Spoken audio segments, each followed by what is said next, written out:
I've never done a readathon before, so you know, it's my first. I'm really excited. I'm really excited for it. And I'm gonna win all the challenges. I'm gonna win all of them.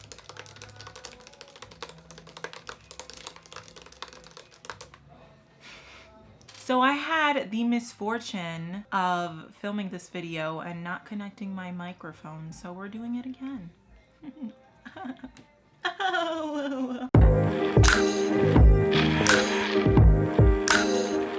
Hello everyone, it's Annabelle from Reading Geek, and today I'm going to be giving you my Reading Rush TBR. This is my first year participating, and I'm so excited. It runs from July 20th to the 26th, so it's a week-long readathon that actually starts tomorrow. It is run by Ariel Bissett and Raylene LeMay, and it consists of several challenges. The reading challenges are what I'm going to share with you today. There are 7 of them. I'm super excited about it, but apparently there's other challenges as well and a lot of events that I have to look more into. I'm going to leave the links down below to all their socials as well as their website so that you can check out the Reading Rush. Maybe you'll like to participate as well. It's not only on BookTube, it is also for Twitter and Bookstagram. I believe I'm going to try to participate on the Bookstagram challenges as well. Let's proceed with the video. The first challenge is to read a book with a cover that matches the color of your birthstone. I was born in July, so my birthstone is ruby red, if you will. And the book I have for this one is Fishes by V.E. Schwab. It's a beautiful, rich red.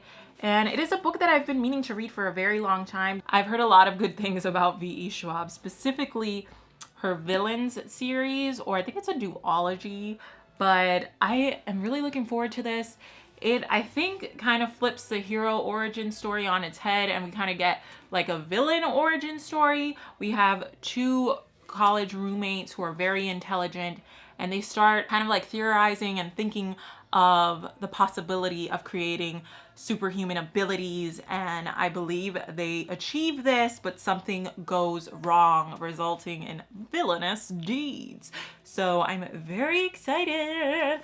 I wonder how often I say excited in these videos. I'm anxious. I don't know. And this is like a full-size novel, but because of the sort of premise of this, I think if it is truly well written, it's gonna be one of those books that just like suck me in, and I'm not gonna be able to put it down. So I think I could read this in like a couple of days if I don't stop reading at all. The next challenge is to read a book that starts with the word the.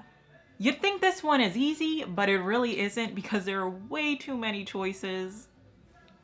I think this is one of them that really stumped me because I've been thinking about this TBR. I know I'm late, but I've been thinking about this TBR for quite some time. But thankfully, this book arrived just on time. It arrived yesterday, and it is The Fire Next Time by James Baldwin, which I think is very relevant to the times right now. I've never read James Baldwin, and I've been really wanting to. Thank you at Hilly's Reads on Instagram for really hyping this up and putting it on my radar. People have been talking about Baldwin a lot. When I went to purchase this, all of his books were sold out. I actually had to back order this, so I'm glad it actually came.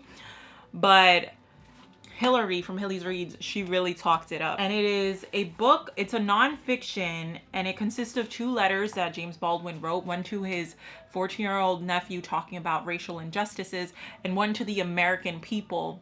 During like the civil rights movement, I believe it is the centennial of the Emancipation Proclamation, and he is writing this letter to the American people, telling them to start fighting against racism, to realize the racist ideas that America's built on, and to fight that within themselves as well. You know, this is an anti-racism read that is still very relevant today, and I'm really anxious and actually excited to read some of Baldwin's work as well.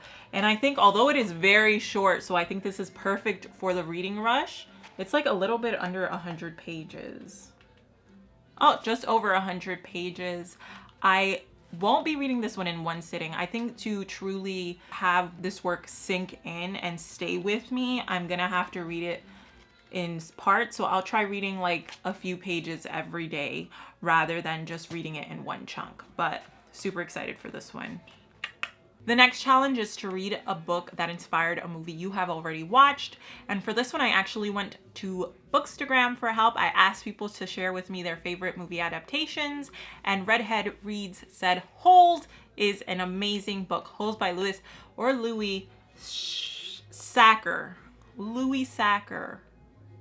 Or Louis Sacker, I'm sorry. I don't know how to say your name. The book that inspired the movie starring Shia LaBeouf, in which Stanley, a young kid from a cursed family down on his luck, is unjustly sent to a boys' reformatory center in the middle of nowhere, in which the warden has the boys dig holes all day, every day that are 5 feet deep and 5 feet wide in order to build character.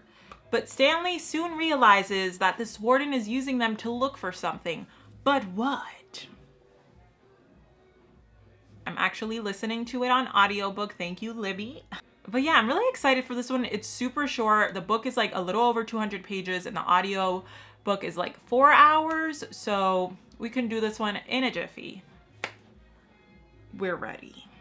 Next challenge is to read the first book you touch. For this one, I had my sister-in-law shuffle a few books that I have wanted to read as of late. And then I came in blindfolded, and the first book I touched is the one I read. So here's a clip of that. Está grata. Sí. Ay, ay, ay. Caliente, caliente, caliente, caliente. Frío, frío, frío, frío. Ah, pero torpedo. Ah, yo quería esta. Clearly, based on this clip, I wanted to read Pizza Girl. But in hindsight, I'm really happy that I ended up picking Laura Dean Keeps Breaking Up With Me, because it is a graphic novel and graphic novels are great for readathons. And this is one that I was actually planning on reading in June. I started it in June, but I didn't get far, maybe like a few pages in before shit hit the fan and I wasn't in the mood to read anymore. It follows Freddie, who's in an on and off again relationship with Laura Dean, hence Laura Dean Keeps Breaking Up With Me. And I think this is a coming of age novel in which Freddie sort of learns to love herself and find healthy relationships because she is dealing with a very toxic relationship and how she sort of gets out of that. On top of that, it's absolutely beautiful. The artwork, the color palette, I'm just so excited. It features queer characters as well, so that's very nice. Yes, we are ready for Laura Dean, and we are so happy you're a graphic novel. And then I'm finally gonna get to you. So the next one is to read a book completely outside of your house. I believe that it has been altered. I saw someone do it has to be completely outside of your house or have the word outside in the title. I personally can leave the house, and I will. I think this is important for me because I never do leave the house. I've been really lazy. So for this one, I will actually be listening to Holes. There you go. I'm using Holes for 2 prompts. I think Holes is perfect because it's just about 4 hours, and that way I can go on daily walks. We can move our bodies, Annabelle. So you guys already know what Holes is about, but yes, I'm gonna be listening to Holes on audiobook and go on daily walks to get through that one throughout the week. So I think it's gonna be great. It's gonna force me out of my house. It's gonna force me to read. It's gonna force me to move. What a perfect prompt for me. Thank you. The next one is to read a book in a genre that you have always wanted to read more of. This one specifically isn't a genre, but I do want to read more poems. So I'm going to be reading Homie, poems by Denez Smith. This one, I get the idea, well, I've read that it is sort of a love letter to friendship and the importance of friendship and how friends always have your back through the toughest of times, through hardships, especially with Denez Smith being queer, Black, non-binary, and the sort of inevitable hardships that come with those intersectionalities. So I'm really excited for this one. I've been wanting to read more books by non-binary authors, so it is great to have a book by Denez Smith. Also, it's super short and poetry, so that's going to be really easy to get through during this reading rush. Last but not least, read a book that takes place in a continent different from the one that you live in. For this one, I actually went to Bookstagram and did a poll in which I put 4 different books that take place in continents different from North America, and there was a clear winner, and that is Woven in Moonlight by Isabel Ibanez. Now, this one doesn't really take place anywhere on Earth, but it is a story that is inspired by Bolivian folklore, Bolivia being in South America, so I took that into consideration. And I mean, honestly, it doesn't take place in North America, so it counts, in my opinion. Woven in Moonlight follows Jimena, a young woman who is the decoy condesa within a country that has been usurped by an evil man who has this ancient relic that allows him to have power over that country. This man, Atok, when he asks for the Condesa's hand in marriage, Jimena is sent instead. Using her powers to weave moonlight, she leaves messages for other people in order to start a rebellion. But during her journey, she realizes there is a way to stop Atok without starting another war. But she can only do that if she wants to turn her back on revenge and her Condesa. Listen, this book, I can't. This book sounds fun and interesting, and I'm excited to read it. And just like Vicious, I feel like this story is something that I will just get sucked into and be able to read quickly regardless of how long it is. So we're ready. Well, everyone, that is my Reading Rush TBR, and I'm super, super excited for this week. I'm going to be vlogging it, or at least trying my best to vlog it so that I can then share my journey of success, because I am definitely going to complete all these challenges. And any other challenges that are thrown my way, I will fucking succeed. If you're participating in the Reading Rush as well, be sure to let me know down below and link your TBR video if you like, because I want to watch it. Anyway, that is all for this video. Thank you so much if you stayed till the very, very end. And be sure to like, comment, and subscribe. Hit that notification bell to get notified of when I post videos. I mean, you don't want to miss this. You don't. Again, thank you all so much for watching, and I'll see you guys next time.